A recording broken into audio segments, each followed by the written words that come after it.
Sebuah penginapan sederhana di Jogja mendadak jadi terkenal dan selalu penuh tamu. Orang-orang heran, padahal dari luar bangunannya biasa aja, bahkan cenderung seram. Belakangan terbongkar pemilik penginapan itu ternyata melakukan pesugihan. Tumbalnya, karyawan dan tamu yang menginap. Anehnya, kematian mereka selalu misterius siluala digariskan dari awal. Banyak orang penasaran mencoba datang, tapi malah merasakan sendiri gangguan aneh boken si kanekan ditarik masuk ke dalam dunia gaib yang mengelilingi penginapan itu. Sebelum lanjut ke ceritanya, jangan lupa subscribe channel Mystery Story, tekan tombol like jika kalian suka dengan ceritanya. Dan silakan tulis di komentar jam berapa dan dari kota mana Anda menonton, dan pastikan tonton sampai selesai karena setiap detiknya penuh misteri yang belum pernah terpecahkan. Di Jogja, ada sebuah penginapan sederhana di pinggir jalan besar.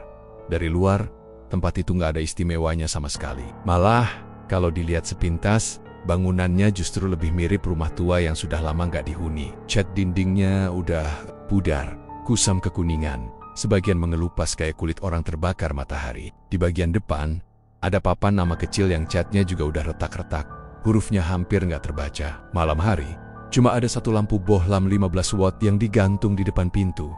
Sinarnya rimang-rimang kayak enggan menerangi. Dari jauh, pemandangan itu malah bikin merinding. Tapi anehnya, penginapan itu selalu penuh tamu. Entah gimana ceritanya, tiap kali ada orang nyari penginapan murah di sekitar situ, pasti ujung-ujungnya direkomendasiin ke tempat itu. Ada yang bilang karena harganya murah meriah, ada juga yang bilang kamarnya cukup nyaman buat istirahat. Aneh juga sih, soalnya jumlah kamarnya cuma belasan, tapi selalu aja ada yang kosong untuk tamu baru. Logikanya nggak masuk akal. Banyak mahasiswa luar kota yang lagi cari kos dadakan, atau sekadar butuh tempat singgah sehari 2 hari. Mereka biasanya diarahkan ke penginapan itu. Begitu juga pekerja yang lagi ada urusan proyek di Jogja. Bahkan, beberapa turis lokal yang kesasar atau lagi hemat biaya, seringkali memutuskan nginep di sana. Katanya, meski bangunannya jadul dan terkesan angker, tapi suasana di dalam kamarnya enak buat tidur. Ranjang empuk, kipas angin berfungsi, kamar mandi ada airnya, dan yang paling penting, murah banget. Kalau dipikir-pikir, nggak masuk akal juga. Dari luar kelihatan tua, kusam, nggak terawat, tapi orang-orang yang pernah nginep malah bilang rasanya nyaman. Kayak ada sesuatu yang bikin mereka betah. Bahkan ada beberapa yang sengaja balik lagi untuk nginep di sana. Warga sekitar sebenarnya udah lama heran. Mereka sering bisik-bisik kalau ada yang lewat depan penginapan itu. Katanya, pemilik penginapan dulunya orang biasa-biasa aja. Hidupnya pas-pasan, kadang malah kesulitan bayar tagihan. Tapi entah gimana, beberapa tahun belakangan dia berubah drastis. Tiba-tiba bisa beli mobil, bangun rumah mewah di belakang penginapan, dan penginapan yang tadinya sepi mendadak rame terus. Kalau ditanya, orang-orang sekitar pasti jawabnya sama. Wah, rezeki nomplok itu. Mungkin ada jalannya. Tapi tatapan mata mereka biasanya berbeda. Ada rasa curiga yang sengaja mereka sembunyikan. Mereka memilih diam, nggak mau ikut campur. Soalnya kabarnya siapapun yang suka ngomongin hal jelek tentang penginapan itu, biasanya kena musibah, entah jatuh sakit mendadak, kecelakaan, atau keluarganya yang kena masalah. Jadi, lama-lama warga belajar untuk bungkam. Yang bikin makin merinding, sering ada cerita tentang tamu-tamu penginapan itu. Beberapa orang bilang, ada tamu yang tiba-tiba sakit keras setelah nginep di sana. Badannya panas tinggi, matanya kosong, ngomongnya nggak nyambung. Ada juga yang katanya nggak pernah keluar lagi. Mereka masuk malam hari, pesan kamar, lalu besoknya nggak kelihatan check out. Anehnya, kalau ditanya ke pihak penginapan, jawabannya selalu klise. Oh, sudah check out subuh tadi. Tapi anehnya, nggak ada yang lihat tamu itu keluar. Pernah juga ada kasus tamu yang ditemukan meninggal mendadak. Katanya jantungnya berhenti tiba-tiba, padahal sebelumnya sehat-sehat aja. Beritanya memang nggak pernah heboh di media, karena entah gimana, semua masalah bisa beres dengan cepat. Mayat langsung dibawa pulang keluarganya, dan nggak ada penyelidikan lebih jauh. Salah satu cerita paling terkenal terjadi beberapa tahun lalu. Ada sepasang suami istri dari luar kota yang liburan ke Jogja. Karena nyasar dan kehabisan uang, mereka akhirnya nginep di penginapan itu. Katanya sih cuma untuk 1 malam. Tapi besok paginya, istrinya ditemukan nggak bernyawa. Wahanya pasi, matanya melotot, mulutnya menganga seperti habis menjerit ketakutan. Suaminya histeris. Tapi anehnya malah dia yang kemudian dituduh sebagai penyebab kematian istrinya. Kasus itu pun cepat selesai. Seolah-olah ada tangan gaib yang nutupin semuanya. Sejak saat itu, cerita-cerita tentang penginapan itu makin berkembang. Ada yang bilang penginapan itu bersekutu dengan sesuatu. Setiap tamu yang datang, belum tentu bisa pulang dengan selamat. Tapi anehnya, Justru semakin banyak orang yang penasaran, makin banyak juga yang mau nginep di sana. Malam hari di sekitar penginapan itu, suasananya memang beda. Lorong depan bangunan selalu terasa dingin, padahal cuaca Jogja biasanya panas. Angin sering bertiup pelan, bawa aroma aneh kayak bau bunga bercampur amis. Kadang kalau orang lewat, mereka merasa kayak ada mata-mata yang ngikutin dari balik jendela. Bahkan ada yang ngaku sempat lihat bayangan seseorang berdiri di balik tirai kamar. Padahal kamar itu katanya kosong. Warga sekitar sebenarnya udah terbiasa dengan hal-hal aneh itu. Mereka bilang, kalau lewat depan penginapan itu malam-malam, jangan nengok ke jendela. Soalnya, sering ada yang lihat penampakan perempuan berambut panjang, berdiri dengan kepala miring, sambil ngeliatin jalan. Kalau sampai ketemu tatap mata dengannya, katanya bisa kena sial. Tapi tetap aja, penginapan itu nggak pernah sepi. Orang luar yang nggak tahu apa-apa tetap datang, tetap nginep, tetap bilang nyaman. Seolah-olah ada sesuatu yang bikin mereka merasa betah, padahal sebenarnya mereka sedang berada di tempat yang salah. Pernah ada seorang sopir truk yang cerita, dia sering antar barang di daerah situ. Karena capek banget, suatu malam dia mutusin buat nginep di penginapan itu. Katanya kamarnya nyaman, dingin meski cuma pakai kipas angin, dan tidurnya nyenyak banget. Tapi anehnya, pas dia bangun pagi, badannya penuh lebam kayak habis dipeluk erat sesuatu yang gak kelihatan. Dia langsung kabur tanpa sarapan. Sejak itu dia gak pernah mau lewat depan penginapan itu lagi. Cerita lain datang dari seorang mahasiswa baru. Dia butuh tempat tinggal sementara sebelum dapat kos. Temennya nyaranin buat nginep di penginapan itu. Malam pertamanya biasa aja, tapi di malam kedua, dia kebangun sekitar jam 2 pagi. Dia ngedengar suara orang nangis dari kamar sebelah. Suaranya lirih, kayak perempuan muda yang lagi kesakitan. Dia coba cek ke lorong, tapi kamar sebelahnya kosong, gemboknya masih terpasang dari luar. Sejak itu dia nggak pernah balik lagi. Meski banyak temannya yang bilang penginapan itu murah. Buat orang-orang yang percaya hal mistis, semua cerita itu jadi masuk akal. Katanya penginapan itu memang dipelihara dengan cara nggak wajar. Ada perjanjian yang bikin tempat itu selalu rame, bikin pemiliknya kaya mendadak. Tapi bayarannya mahal. Tumbalnya adalah nyawa orang-orang yang ada di dalamnya. Entah itu karyawan, entah itu tamu. Awalnya, penginapan itu punya cukup banyak karyawan. Semua masih muda, rata-rata anak perantauan yang datang ke Jogja buat cari kerja. Mereka nggak banyak nuntut, yang penting ada gaji bulanan, dapat tempat tinggal gratis, sama makan ditanggung. Buat sebagian orang, itu udah lebih dari cukup. Makanya, nggak susah bagi pemilik penginapan itu buat dapat tenaga kerja malam-malam. Pertama penginapan itu ramai, karyawan juga terlihat sibuk. Ada yang ngurusin tamu di resepsionis, ada yang bersih-bersih kamar, ada yang bantu di dapur. Mereka kelihatan biasa aja, sama kayak karyawan di penginapan lain. Tapi pelan-pelan mulai muncul hal-hal aneh yang bikin orang-orang bertanya-tanya. Karyawan pertama yang hilang namanya Bima. Usianya baru 20-an, anak rantau dari Purwokerto. Warga sekitar kenal dia sebagai anak yang ramah, suka senyum, dan sering nongkrong di warung kopi depan penginapan. Tiap habis kerja, dia suka ngobrol sama warga. Cerita soal keluarganya, soal mimpinya bisa lanjut kuliah. Pokoknya anak ini nggak kelihatan punya masalah. Sampai suatu malam, warga nggak pernah lihat dia lagi. Awalnya mereka kira Bima libur atau pulang kampung. Tapi setelah beberapa hari, kabar tentang dia jadi simpang siur. Ada yang bilang Bima pamit berhenti kerja, ada juga yang bilang dia pindah ke kota lain. Aneh, karena biasanya anak perantauan kalau pulang kampung pasti pamit ke teman dekat atau titip pesan. Tapi Bima ini kayak hilang begitu aja. Warga depan penginapan sempat curiga. Soalnya malam sebelum Bima menghilang, mereka dengar suara ribut dari dalam. Kayak ada orang teriak-teriak sakitan. Suaranya jelas banget, nyaring, bikin bulu kuduk merinding. Beberapa warga yang penasaran sampai keluar rumah, ngeliat ke arah penginapan. Lampu-lampu kamar masih nyala, tapi nggak ada yang berani masuk. Mereka pikir itu cuma tamu yang ribut. Besok paginya, tiba-tiba Bima nggak kelihatan lagi. Ketika ditanya, pemilik penginapan dengan santai bilang kalau Bima pulang kampung karena ada urusan keluarga. Jawabannya tenang banget, kayak udah disiapin. Warga cuma bisa mengangguk, meski dalam hati ada yang nggak percaya. Soalnya, beberapa barang milik Bima masih ada di kamarnya. Motor yang biasa dipakai juga masih terparkir di belakang penginapan. Kalau memang pulang kampung, kenapa barang-barangnya ditinggal semua? Seminggu setelah Bima hilang, masuk lagi karyawan baru. Namanya Fajar. Usianya lebih muda, baru lulus SMA. Katanya ke Jogja buat cari pengalaman kerja. Sama kayak Bima, anak ini juga ramah dan gampang akrab. Tapi lagi-lagi, nggak lama setelah itu, Fajar juga hilang. Kasusnya mirip. Malam hari, ada suara ribut dari dalam penginapan. Bedanya kali ini ada warga yang ngaku lihat samar-samar bayangan seseorang diseret masuk ke salah satu kamar. Bayangannya besar, kayak ada dua orang yang sedang narik tubuh seseorang yang meronta-ronta. Tapi karena dilihat dari kejauhan, warga itu nggak bisa memastikan. Besok paginya, Fajar udah nggak kelihatan lagi. Ketika ditanya, lagi-lagi pemilik penginapan kasih jawaban sama. Katanya, Fajar pulang kampung karena nggak betah kerja. Dari cara bicaranya, semua terdengar masuk akal. Tapi makin lama, makin terasa janggal. Soalnya cerita pulang kampung itu selalu berulang. Tiap ada karyawan yang hilang, yang bikin warga makin curiga. Ada seorang karyawan bernama Yudi. Dia sempat terlihat sakit-sakitan sebelum akhirnya benar-benar meninggal. Yudi ini udah beberapa bulan kerja di situ.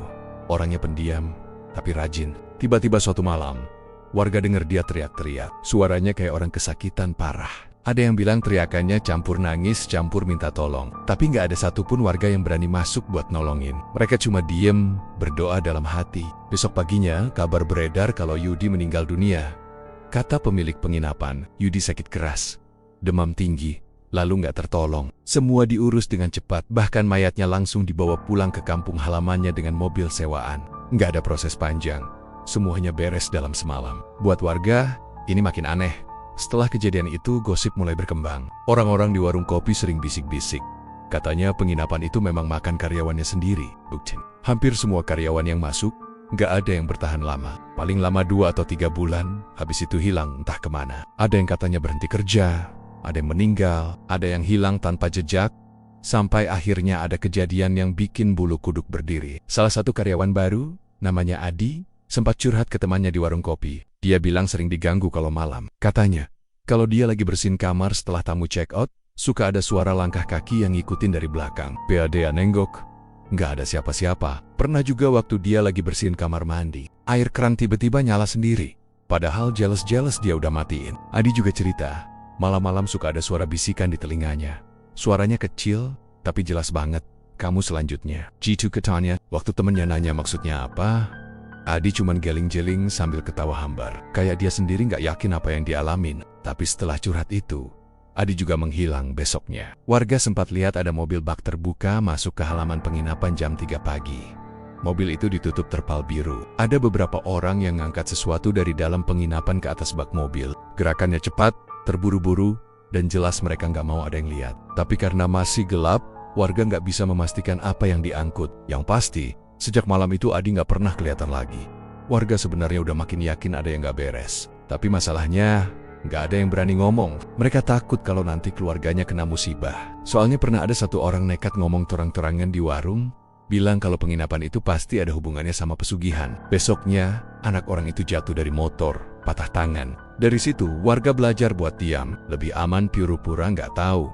Pemilik penginapan juga pintar. Setiap kali ada yang tanya soal karyawannya, jawabannya selalu tenang. Pulang kampung, pindah kerja, atau sakit biasa, nggak pernah ada tanda-tanda panik. Malah kadang dia senyum santai sambil nyebut, namanya juga rezeki, ada yang masuk, ada yang keluar. Kalimat itu bikin bulu kuduk berdiri. Karena entah kenapa rasanya punya makna ganda, yang paling bikin ngeri.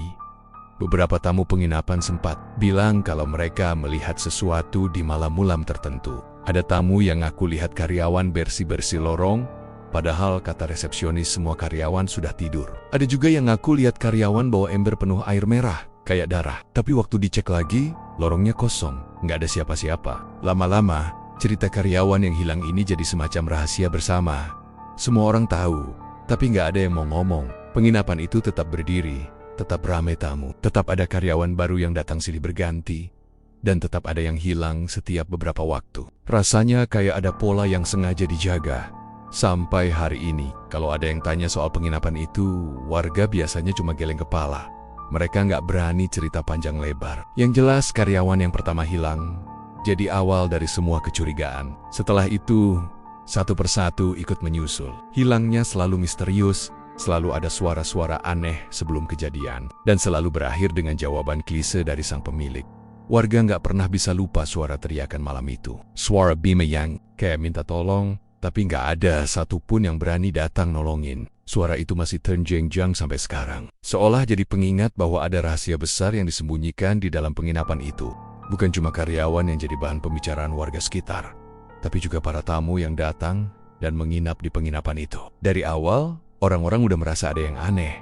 Tapi makin lama cerita-cerita menyeramkan mulai terbongkar pelan-pelan. Ada banyak kisah yang bikin bulu kuduk berdiri, terutama soal tamu-tamu yang meninggal dengan cara misterius, mendadak, dan gak wajar. Salah satu cerita yang paling pertama menyebar adalah kisah keluarga kecil yang nginep di sana. Mereka sore hari, bawa mobil sendiri, terlihat bahagia. Suami istri itu datang sama anak laki-lakinya yang masih berusia sekitar 10 tahun. Dari wajahnya kelihatan mereka cuma mau istirahat semalam sebelum melanjutkan perjalanan keesokan harinya. Malam itu mereka check-in. Nggak ada tanda-tanda aneh. Beberapa karyawan yang masih ada saat itu sempat ngobrol singkat dengan si anak kecil. Katanya anak itu ceria banget. Bahkan sempat lari-larian di lorong sambil ketawa. Tapi besok paginya, suasana penginapan mendadak gempar. Anak kecil itu ditemukan sudah nggak bernyawa di kamarnya. Tubuhnya kaku, wajahnya pucat banget, dan matanya terbuka lebar seolah-olah habis melihat sesuatu yang sangat menakutkan. Nggak ada tanda-tanda penyakit sebelumnya, nggak ada luka di tubuhnya.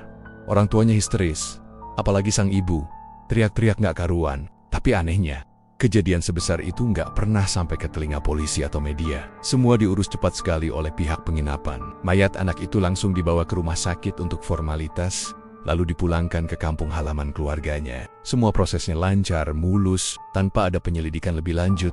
Warga sekitar sebenarnya dengar kabar itu, tapi mereka juga nggak bisa apa-apa. Mereka tahu ada kejadian aneh, tapi seperti ada kekuatan yang bikin mereka bungkam. Mulut seakan terkunci rapat setiap kali mau cerita lebih jauh. Padahal jelas-jelas ada nyawa yang melayang dengan cara yang gak masuk akal.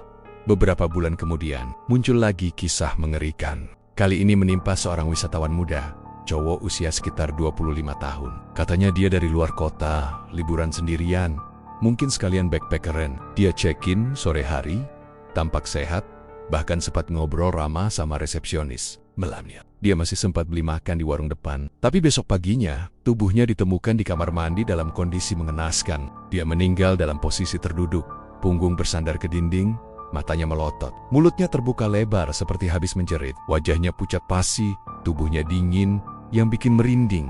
Nggak ada tanda kekerasan atau cedera sama sekali. Cuma ekspresi wajah yang jelas menunjukkan ketakutan luar biasa.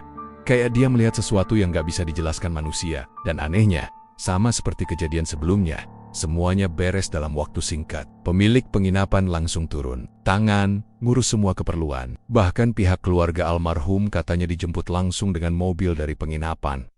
Setelah kejadian itu, desas-desus makin keras terdengar. Ada yang bilang, tamu-tamu tertentu memang dipilih jadi tumbal. Katanya, pesugihan yang dipelihara di penginapan itu butuh nyawa manusia, dan siapapun yang sial bisa jadi korban. Terkadang anak kecil, terkadang orang muda yang sehat.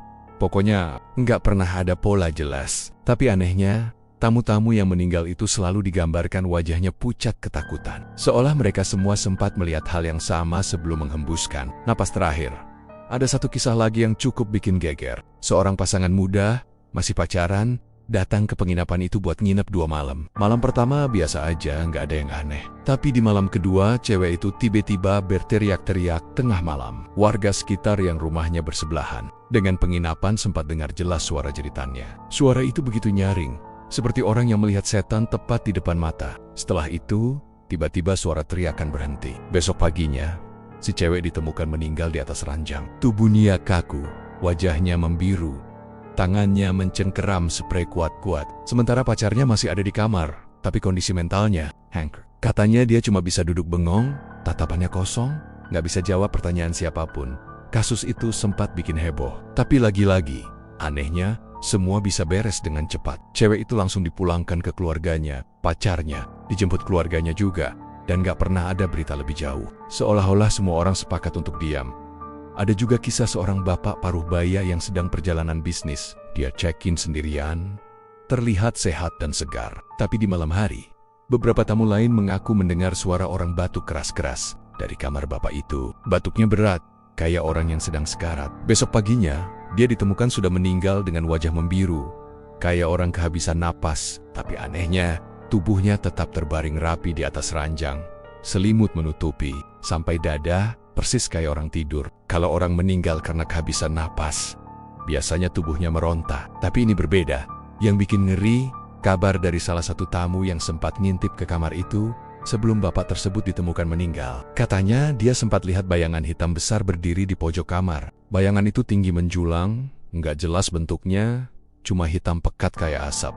Begitu dia kedip, bayangan itu hilang. Besoknya bapak itu ditemukan tak bernyawa. Seiring makin banyaknya kejadian aneh, warga sekitar sebenarnya makin yakin kalau penginapan itu memang tempat angker. Tapi mereka benar-benar takut untuk ngomong. Katanya, ada satu keluarga warga yang coba buka suara ke orang luar. Mereka cerita soal tamu-tamu yang meninggal misterius. Tapi nggak lama kemudian, keluarga itu kena musibah. Anak mereka kecelakaan motor padahal jalannya lurus dan nggak ada kendaraan lain. Sejak saat itu, warga sepakat lebih baik diam daripada kena balas. Anehnya, meski banyak cerita kematian misterius, penginapan itu tetap nggak pernah sepi. Malah makin terkenal. Orang-orang luar yang nggak tahu apa-apa tetap datang. Tetap check-in dan tetap bilang tempatnya nyaman. Kayak ada sesuatu yang bikin mereka merasa aman. Padahal kenyataannya mereka sedang berada di mulut maut. Beberapa orang yang selamat dan keluar hidap-hidap pernah cerita pengalaman mereka. Ada seorang pemuda yang mengaku tengah malam kebangun karena mendengar suara ketukan di pintu kamarnya. Pas dibuka, nggak ada siapa-siapa. Tapi ketika dia balik badan, dia melihat ada sosok perempuan berambut panjang duduk di kursi pojok kamar. Matanya kosong, wajahnya pucat, dan tubuhnya nggak bergerak. Pemuda itu ketakutan setengah mati, tapi tubuhnya kaku, nggak bisa lari. Begitu dia baca doa dalam hati, sosok itu perlahan hilang. Besok paginya, dia langsung check out tanpa pamit. Rahasia yang selama ini ditutup rapat akhirnya pelan-pelan terbongkar. Semua berawal dari seorang warga yang kebetulan lewat depan penginapan itu sekitar tengah malam. Malam itu sebenarnya dia cuma mau pulang dari hajatan saudaranya. Jalan kaki melewati jalan besar yang sepi. Biasanya sih nggak ada yang aneh. Lampu depan penginapan selalu redup, hanya terlihat seperti rumah tua yang biasa. Tapi malam itu berbeda. Dari balik jendela yang kacanya setengah terbuka, samar-samar terlihat cahaya merah berkelip-kelip. Warga itu penasaran.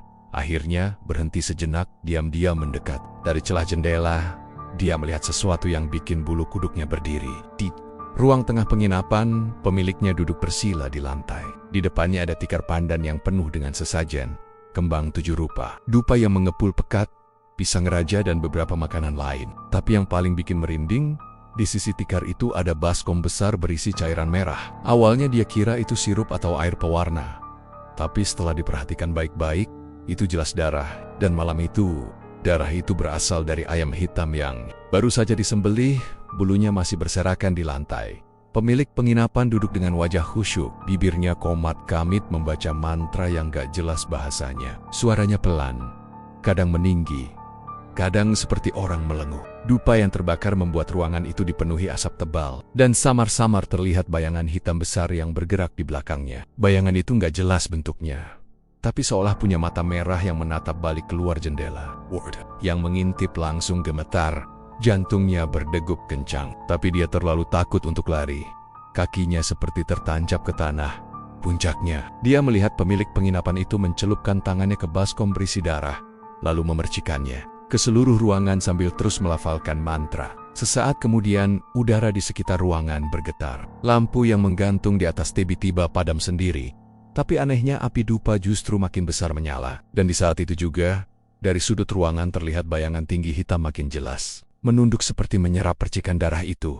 Warga itu langsung mundur pelen-pelen, lalu lari terbirit-birit pulang. Sejak malam itu dia sakit berhari-hari, demam tinggi, tubuhnya panas dingin. Katanya, tiap malam dia mimpi buruk didatangi sosok tinggi hitam yang matanya merah menyala. Sampai akhirnya dia sadar, mungkin dia memang gak sengaja melihat sesuatu yang seharusnya gak boleh dilihat. Untungnya, setelah beberapa hari sakit, dia sembuh. Tapi sejak itu dia sumpah gak pernah lagi lewat depan penginapan itu tengah malam.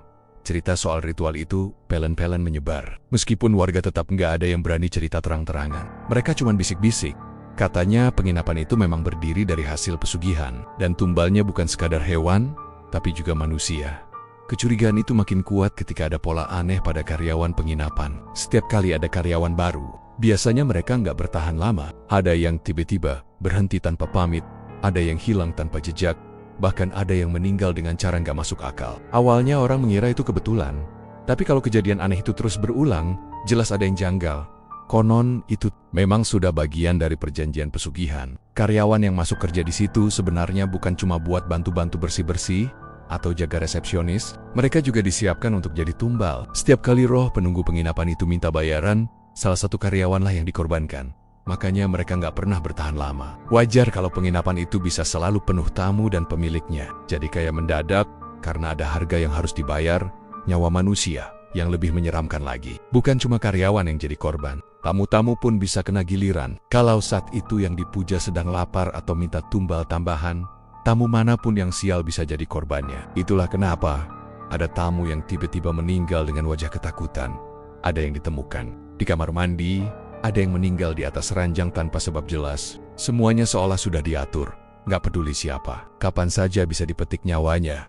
Beberapa warga yang masih punya nyali pernah mencoba memperhatikan penginapan itu di malam-malam tertentu, terutama saat malam Jumat Kliwon. Mereka bilang sering terdengar suara gamelan samar dari dalam, padahal jelas nggak ada hiburan apa-apa. Kadang ada bau amis darah yang tercium sampai ke jalan, meski pintu dan jendela penginapan tertutup rapat. Bahkan ada yang melihat bayangan orang berjalan di lorong lantai atas, padahal saat itu penginapan katanya kosong. Ada satu cerita dari mantan karyawan yang berhasil keluar hidup. Katanya, setiap kali malam Jumat, pemilik penginapan suka memanggil semua karyawan ke ruang tengah. Mereka disuruh duduk melingkar, dan di depan mereka ada sesajen lengkap dengan baskom darah. Pemilik penginapan membaca mantra, lalu satu persatu karyawan disuruh meneteskan darah dari jarinya ke dalam baskom itu. Katanya itu sebagai tanda ikatan, semacam salam perkenalan buat penunggu gaib yang menguasai penginapan itu. Tapi nggak semua karyawan selamat setelah ikut ritual itu. Ada yang seminggu kemudian tiba-tiba hilang. Ada juga yang katanya mendadak sakit keras lalu meninggal. Dan anehnya, semua keluarganya seolah menerima begitu saja. Nggak ada yang protes atau mencari tahu lebih dalam. Seperti ada sesuatu yang menutup mata dan pikiran mereka. Salah satu hal paling menakutkan adalah kabar bahwa kadang-kadang darah dalam baskom itu bukan lagi darah ayam. Ada orang yang bilang pernah melihat pemilik penginapan membawa kain putih yang basah oleh darah menyusut. Entah dari mana dia mendapatkannya, tapi jelas baunya jauh lebih menyengat dibanding darah hewan. Ada juga yang bilang salah satu karyawan pernah disembelih diam-diam, lalu darahnya dijadikan sesajen. Itu alasan kenapa ada karyawan yang hilang tanpa jejak. Mereka bukan pulang kampung, tapi dijadikan tumbal hidap-hidap. Dan setiap kali ritual selesai, penginapan itu selalu ramai tamu keesokan harinya. Entah kenapa, seperti ada energi gaib yang menarik orang-orang datang. Para tamu merasa nyaman, padahal sebenarnya mereka sedang masuk perangkap. Ironisnya, sebagian besar dari mereka nggak pernah tahu risiko menginap di sana. Mereka cuma lihat tarif murah, tempat strategis, dan kamar yang selalu tersedia. Cerita-cerita tentang penginapan itu makin lama makin menyeramkan. Bukan cuma soal karyawan yang hilang atau tamu yang meninggal mendadak, tapi juga soal gangguan gaib yang sering dialami orang-orang yang nginep di sana. Banyak yang mengaku mendengar suara-suara aneh, terutama dari komar-komar yang katanya kosong.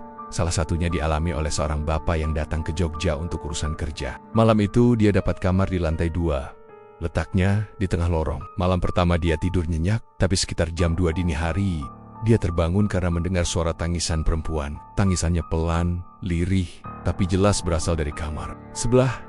Awalnya bapak itu pikir ada tamu lain yang mungkin sedang ada masalah pribadi.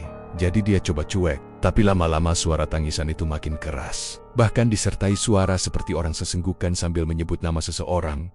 Karena penasaran, bapak itu bangun dan menempelkan telinganya ke dinding kamar. Suaranya jelas banget, seperti ada perempuan yang duduk di lantai sambil menangis meraung-raung. Akhirnya dia coba keluar kamar dan mengintip ke kamar sebelah. Tapi anehnya, kamar itu kosong. Pintu tertutup rapat, lampu mati, dan resepsionis sebelumnya sempat bilang memang kamar itu belum ada yang isi. Bapak itu langsung merinding. Dia buru-buru balik ke kamar, menutup pintu ropet-ropet, lalu baca doa sampai ketiduran lagi. Besok paginya, dia sempat cerita ke resepsionis. Tapi karyawan yang jaga cuma senyum kaku. Lalu bilang, "Oh, mungkin Bapak salah dengar. Soalnya kamar sebelah memang kosong." Jawaban itu justru bikin suasana makin aneh. Kayak mereka udah terbiasa dengan hal itu. Seolah suara tangisan dari kamar kosong bukan hal mengejutkan lagi. Cerita lain datang dari seorang turis muda yang nginep bersama pacarnya. Malam itu mereka tidur di kamar yang cukup besar. Awalnya normal, mereka sempat keluar makan malam, lalu balik dan langsung tidur. Tapi sekitar tengah malam, si Suik tiba-tiba merasa tubuhnya berat. Seolah ada seseorang yang ikut naik ke ranjang dan berbaring tepat di sampingnya. Dia kaget karena pacarnya masih tidur di sisi lain. Rasa dingin langsung merambat dari punggungnya. dan yang lebih menyeramkan. Dia merasakan ada lengan dingin melingkari tubuhnya, seperti dipeluk erat oleh sesuatu yang tak terlihat. Dia panik, langsung mencoba bangunin pacarnya, tapi mulutnya kaku. Yang keluar hanya suara lirih seperti orang tercekik. Matanya melirik ke arah pojok kamar, dan di sana dia melihat bayangan hitam duduk di kursi. Dia menatap ke arahnya. Bayangan itu besar, lebih tinggi dari manusia biasa, dan matanya merah menyala. Cewek itu berusaha baca doa dalam hati, dan pelukan itu perlahan menghilang. Tapi dia tetap trauma. Besok paginya, mereka langsung check out dan gak pernah balik lagi. Gangguan suara-suara aneh juga sering terjadi di lorong. Beberapa tamu cerita kalau tengah malam mereka sering mendengar langkah kaki mondar-mandir. Suaranya berat, teratur, seperti orang berbadan besar berjalan bolak-balik. Padahal dicek keluar, lorong itu kosong, lampu rimang-rimeng, dan gak ada siapa-siapa. Ada juga yang cerita mendengar suara pintu kamar dibuka tutup keras, padahal semua pintu terkunci rapat. Yang paling sering diceritakan adalah gangguan di malam Jumat Kliwon. Katanya, setiap malam itu suara-suara aneh makin sering terdengar. Ada suara tangisan perempuan panjang, seperti orang yang menjerit minta tolong. Kadang ada suara laki-laki teriak-teriak, lalu tiba-tiba berhenti seolah suaranya dicekik. Ada juga suara seperti anak kecil lari-larian di lorong sambil ketawa. Padahal ketika dilihat nggak ada siapa-siapa. Pernah ada sekelompok mahasiswa yang sengaja uji nyali di sana. Mereka booking 2 kamar di lantai 2. Sengaja pilih malam Jumat Kliwon. Malam itu, sekitar jam 1 pagi, salah satu dari mereka keluar kamar buat ke toilet. Tapi belum sampai ke ujung lorong, dia mendengar suara orang berlari di belakangnya. Ketika dia nengok, lorong itu kosong. Tapi tiba-tiba terdengar suara langkah kaki berlari kencang ke arahnya. Makin dekat, makin keras, sampai dia ngerasa ada yang melintas tepat di samping tubuhnya. Udara dingin menusuk tulang, bulu kuduknya berdiri. Dia langsung lari balik ke kamar dengan wajah pucat pasi. Sementara temannya yang lain ngalamin hal berbeda. Dia ngaku mendengar suara orang mengetuk pintu kamarnya 3 kali tok, tok, tok. Suaranya berat dan jelas. Begitu dia buka pintu, lorong sepi. Tapi ketika dia tutup pintu lagi, suara ketukan itu kembali terdengar. Kali ini lebih keras. Sampai akhirnya dia memilih baca doa keris karas dan menutup kupingnya dengan bantal. Ada juga seorang ibu yang nginep bersama anak gadisnya. Malam itu, si anak terbangun dan bilang, "Bu, ada orang nangis di kamar sebelah." Si ibu cuma nyuruh anaknya tidur lagi. Tapi beberapa menit kemudian, mereka berdua mendengar suara jeritan panjang. Jelas banget, seperti perempuan yang kesakitan. Karena panik, si ibu mencoba telepon resepsionis. Gak lama kemudian, karyawan datang, tapi mereka cuma bilang, "Gak apa-apa, Bu. Mungkin ibu kecapean dan salah dengar." Padahal jelas-jelas mereka berdua mendengar hal yang sama yang lebih bikin merinding. Beberapa tamu mengaku sempat melihat sosok yang gak seharusnya ada. Ada yang melihat bayangan hitam berdiri di pojok ranjang. Ada yang melihat perempuan berambut panjang duduk di kursi dekat jendela, menunduk tanpa wajah. Ada juga yang melihat kepala seseorang menyembul dari balik pintu kamar mandi, lalu menghilang begitu saja. Semua itu seringkali muncul tiba-tiba, tanpa bisa dijelaskan. Meskipun cerita-cerita menyeramkan itu tersebar, anehnya penginapan ini tetap selalu penuh. Banyak orang yang justru datang karena penasaran. Ada yang sengaja uji nyali, ada yang kumat, cari penginapan murah tanpa peduli cerita-cerita horor. Bahkan semakin banyak gosip angker, penginapan itu malah semakin laris. Seperti ada daya tarik gaib yang bikin orang betah. Padahal risiko untuk jadi korban selalu ada. Beberapa warga sekitar bahkan percaya kalau suara-suara itu bukan sekadar gangguan makhluk halus, tapi jeritan arwah mereka yang pernah jadi tumbal. Tangisan perempuan, jeritan minta tolong, suara langkah kaki, semuanya diyakini berasal dari roh karyawan dan tamu yang mati dengan cara nggak wajar di penginapan itu. Mereka nggak bisa pergi, arwahnya terperangkap di sana, dipaksa jadi bagian dari pesugihan yang dijalankan pemilik penginapan. Ada satu kisah yang cukup terkenal di kalangan warga. Katanya, pernah ada seorang ustadz yang mencoba menginap di sana karena penasaran dengan cerita-cerita angker. Malam itu, sekitar jam 2 pagi, dia mendengar suara orang mengaji samar-samar. Awalnya dia senang, mengira ada orang lain yang sedang ibadah. Tapi ketika dia keluar kamar, suara itu berubah jadi suara tangisan, lalu berubah lagi jadi jeritan minta tolong. Suaranya bergema di seluruh lorong, tapi nggak ada satu orang pun di sana. Besok paginya, ustadz itu check out cepat-cepat dan bilang, tempat itu memang bukan tempat biasa, jangan sembarang main-main di sana. Sejak itu, warga makin yakin kalau suara-suara dari kamar kosong memang bagian dari kutukan penginapan itu. Suara-suara itu adalah tanda bahwa pesugihan masih berjalan, bahwa ada Roro yang dikorbankan dan belum bisa bebas. Dan setiap kali malam tiba, apalagi malam Jumat Kliwon. Suara-suara itu kembali mengisi lorong-lorong gelap penginapan, bikin siapapun yang nginep merinding ketakutan. Cerita tentang penginapan angker di Jogja itu menyebar makin luas. Dari mulut ke mulut, dari obrolan warung kopi sampai forum online, orang-orang ramai membicarakannya. Katanya, kalau berani nginep di sana, pasti bakal ngalamin kejadian aneh. Nggak heran kalau banyak orang yang justru jadi penasaran. Ada yang sengaja datang buat uji nyali, ada yang sekadar pengen buktiin kalau cerita itu cuma karangan belaka. Tapi anehnya, hampir semua orang yang coba nginep, ujung-ujungnya nggak betah semalaman. Salah satu cerita terkenal datang dari sekelompok mahasiswa yang ngekos di Jogja. Mereka berlima, malam itu, Sing nekat datang ke penginapan itu. Tujuannya jelas, uji nyali. Mereka booking 2 kamar di lantai atas, bawa camilan dan kamera, niatnya mau bikin konten video horor. Awalnya mereka ketawa-ketawa, ngeledek cerita-cerita mistis yang katanya terjadi di sana. Tapi semua berubah waktu jam menunjuk pukul 2 dini hari. Tiba-tiba salah satu dari mereka, yang tidur dekat jendela, kebangun karena merasa ada yang nyentuh bahunya. Pas matanya kebuka, dia melihat jelas bayangan perempuan berambut panjang berdiri di sisi ranjang, menunduk, wajahnya gelap enggak kelihatan. Mahasiswa itu langsung teriak histeris, bikin teman-temannya bangun kaget. Mereka buru-buru nyalain lampu tapi sosok itu udah hilang. Anehnya, kaca jendela kamar mereka berembun, dan ada bekas telapak tangan yang jelas banget padahal posisi kamar di lantai 2 dan gak mungkin ada orang dari luar. Malam itu mereka nggak berani tidur lagi. Sampai akhirnya salah satu dari mereka ngerasa mual hebat, wajahnya pucat, keringat dingin bercucuran. Karena panik, mereka semua mutusin kabur. Jam 3 pagi, mereka check out dengan muka ketakutan. Padahal awalnya datang dengan sombong. Besaknya, mereka cerita ke teman kampus, tapi anehnya, rekaman video yang mereka ambil di kamar itu rusak semua. Layarnya cuma hitam. Kadang ada suara orang berbisik lirih, pergi. Cerita lain datang dari pasangan muda yang lagi liburan hemat. Mereka nggak tahu kalau penginapan itu punya reputasi angker. Yang mereka lihat cuma tarif murah dan lokasinya strategis.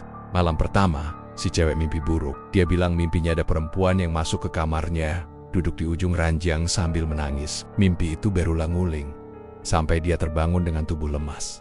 Besoknya, si cowok juga ngalamin hal. Dia kebangun karena mendengar suara pintu kamar mandi dibuka titap berkali-kali. Waktu dia cek, pintunya malah terkunci dari dalam. Begitu dibuka paksa, kamar mandi itu kosong, tapi bau amis darah tercium sangat kuat. Mereka nggak tahan lagi, akhirnya memutuskan pindah penginapan pagi itu juga. Sejak saat itu, si cewek bilang tiap kali ingat penginapan itu, tubuhnya merinding tanpa sebab. Ada juga cerita dari seorang pengemudi ojek online. Malam itu dia dapat orderan untuk jemput tamu di penginapan tersebut. Awalnya biasa saja sampai dia berdiri di depan lobi. Dia ngerasa bulu kuduknya berdiri, seolah ada banyak mata yang ngeliatin dari balik jendela lantai 2. Padahal lampu kamar-kamar gelap semua. Saat tamu keluar, buru-buru dia tancap gas tanpa banyak omong. Belakangan dia cerita ke temannya kalau malam itu dia sempat ngelihat bayangan putih melayang-layang di lorong lantai atas. Karena banyak cerita kayak gitu, penginapan ini makin terkenal. Bahkan ada komunitas pemburu hantu yang sengaja datang buat investigasi. Mereka bawa kamera inframerah, alat perekam suara, dan segala macam peralatan. Tapi hasilnya selalu bikin merinding. Di perekam suara, sering terdengar bisikan samar-samar. Padahal ruangan kosong. Ada suara perempuan nangis, suara orang teriak minta tolong, bahkan suara gamelan halus di kejauhan. Kamera inframerah, mereka juga pernah menangkap bayangan tinggi hitam melintas cepat di lorong. Sayangnya, banyak yang nekat akhirnya menyesal. Ada seorang pemuda yang katanya nginep sendirian di kamar paling pojok lantai atas. Malam itu dia coba sok berani update status medsos, bilang lagi, uji nyali. Tapi keesokan paginya, dia ditemukan di luar penginapan dalam kondisi syok. Badannya gemetar, matanya kosong, gak bisa ngomong apa-apa. Katanya dia duduk terus di pinggir jalan semalaman. Setelah dibawa ke rumah sakit, dokter bilang dia trauma berat sampai berbulan-bulan kemudian. Pemuda itu nggak berani tidur sendirian di kamar.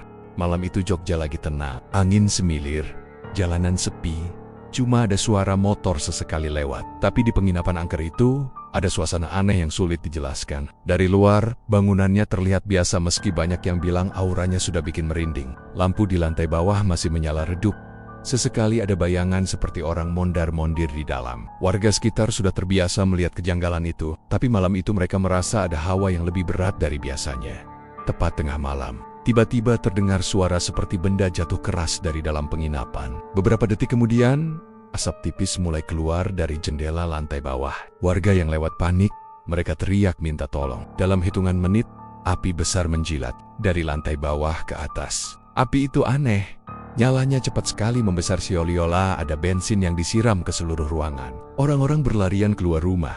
Beberapa ada yang mencoba mendekat, tapi hawa panasnya nggak wajar. Api melahap isi bangunan dengan ganas. Sementara tembok luarnya tetap kokoh berdiri, yang bikin bulu kuduk warga berdiri. Dari dalam terdengar jeritan panjang, jelas seperti orang kesakitan. Suara laki-laki, perempuan, bahkan ada suara anak kecil yang entah dari mana datangnya. Jeritan itu bercampur jadi satu, seakan ratusan orang terperangkap di dalam. Warga saling pandang, sebagian pengen nolong, tapi nggak ada yang berani. Sial, ada perasaan kalau api itu bukan kebakaran biasa, melainkan bayaran dari perjanjian yang selama ini dijalani pemilik penginapan. Api terus menyala hampir 2 jam. Mobil pemadam datang terlambat karena akses jalan sempit. Saat api akhirnya padam, yang tersisa hanyalah bangunan hitam gosong. Kursi, ranjang, lemari, semua jadi arang. Bau daging terbakar masih tercium kuat, bikin perut orang yang lewat mual. Ketika petugas memeriksa, mereka menemukan jasad pemilik penginapan di salah satu kamar bawah. Tubuhnya hangus, tapi anehnya wajahnya masih jelas terlihat. Dan lebih aneh lagi, bibirnya melengkung seperti sedang nyeringai. Ekspresinya bikin orang yang melihat langsung merinding, seolah dia puas dengan sesuatu yang gak bisa dijelaskan. Yang bikin bingung, gak ada jasad karyawan lain ditemukan. Padahal menurut warga, ada beberapa yang masih kerja di sana. Seolah-olah mereka lenyap di telan api tanpa sisa. Beberapa orang percaya, karyawan itu sudah jadi tumbal ritual pesugihan. Makanya tubuh mereka nggak pernah ditemukan. Ada juga yang bilang arwah mereka ikut terbakar, terjebak selamanya di dalam penginapan itu. Sejak kejadian itu, penginapan dibiarkan terbengkalai. Pemiliknya sudah mati. Nggak ada ahli waris yang mau ngurus. Bangunan itu berdiri hitam, dengan tembok luar masih kokoh tapi penuh jelaga. Rumput liar tumbuh di sekitar halaman. Pintu kayunya setengah roboh. Jendela pecah, meninggalkan lubang. Gelap yang seperti mata besar menatap siapa saja yang lewat. Tapi meski sudah lama kosong, cerita menyeramkan terus muncul. Warga sekitar sering bilang kalau malam-malam, dari jendela lantai 2 suka kelihatan sosok bayangan berdiri diam, kayak tamu yang masih nunggu dilayani. Kadang ada suara langkah kaki mondar-mondar di lorong, padahal bangunan itu jelas enggak ada penghuninya lagi.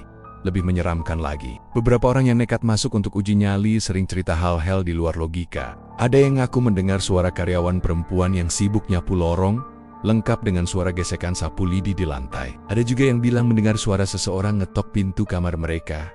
Padahal kamar itu kosong. Seorang pemuda pernah nekat nginep semalaman di salah satu kamar yang udah gosong. Dia bilang pas tidur dia ngerasa ada yang naik ke ranjang, rebahan di sebelahnya. Waktu dia buka mata, sosok hitam besar tanpa wajah tiduran di sampingnya. Nafasnya berat dan panas. Pemuda itu lari terburit-beret keluar kamar seyak itu dea. Trauma setiap dengar suara napas di dekat telinganya.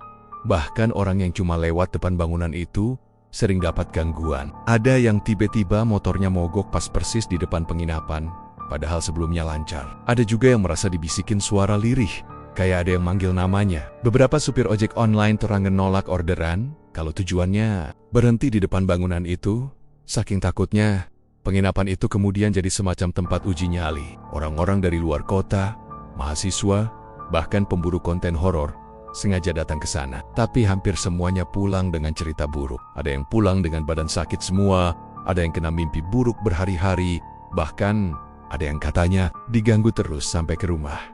Salah satu cerita paling bikin heboh datang dari sekelompok pemburu hantu yang bawa kamera profesional. Mereka masuk sekitar jam 11 malam dan sengaja duduk di lobi sambil rekam suara. Awalnya biasa, tapi semakin malam, mikrofon mereka nangkep suara-suara aneh. Ada suara gamelan Jawa pelan banget, lalu suara perempuan ketawa cekikikan. Salah satu kamera mereka bahkan merekam bayangan hitam gede melintas cepat padahal semua anggota tim duduk di tempat yang sama. Ketika mereka putar ulang hasil rekaman setelah pulang, ada momen yang bikin semua merinding. Di salah satu rekaman video, pas kamera fokus ke jendela lantai 2, tampak jelas sosok hitam berdiri menatap ke arah mereka. Sosok itu tinggi, rambut panjang, matanya merah menyala. Dan yang bikin tambah serem, sosok itu perlahan tersenyum. Persis seperti senyum hangus pemilik penginapan yang dulu ditemukan. Sejak itu, legenda tentang penginapan angker di Jogja makin kuat. Orang percaya kalau arwah pemiliknya belum benar-benar pergi, masih menjaga hasil pesugihannya, meski bangunannya sudah hangus. Jeritan-jeritan yang dulu terdengar saat kebakaran konon masih bisa didengar setiap malam Jumat Kliwon. Beberapa bahkan bersumpah masih sering mimpi buruk bertemu orang-orang yang dulu diduga jadi tumbal. Minta tolong dengan wajah penuh luka bakar. Keserakahan memang selalu berakhir tragis. Penginapan itu jadi bukti nyata kalau harta dari pesugihan gak pernah benar-benar gratis. Selalu ada tumbal, selalu ada nyawa yang harus dibayar. Dan meski pemiliknya sudah mati terbakar, perjanjian itu seolah masih hidup, mengikat siapa saja yang berani datang. Sampai sekarang, bangunan itu berdiri jadi saksi bisu, gosong tapi tetap menakutkan. Orang yang berani mendekat sering merasa seolah-olah ditarik masuk ke dalam ceritanya. Ada bisikan di telinga, ada bayangan yang mengikuti, ada mimpi buruk yang kebawa sampai rumah, seolah tragedi itu nggak pernah benar-benar berakhir. Penginapan angker di Jogja ini akhirnya dikenal bukan hanya karena kisah mistisnya, tapi juga sebagai peringatan bahwa pesugihan nggak pernah memberi jalan keluar yang indah. Harta yang datang cepat biasanya pergi dengan cara yang mengerikan, dan arwah-arwah yang jadi korban sampai kapanpun masih gentayangan mencari jalan untuk melepaskan diri dari perjanjian yang nggak pernah mereka pilih. Itulah kisah horor tentang pesugihan penginapan angker di Jogja. Kisah ini bikin kita sadar bahwa nggak ada yang instan tanpa bayar harga. Kalau kalian lewat atau bahkan penasaran datang ke penjenapen tua di Jogja, hati-hati. Siapa tahu ada cerita gelap di baliknya. Jangan sampai kalian ikut masuk ke dalam kisah ini. Terima kasih sudah menonton channel Mystery Story. Terus dukung channel ini dengan cara komen, like, share, dan subscribe.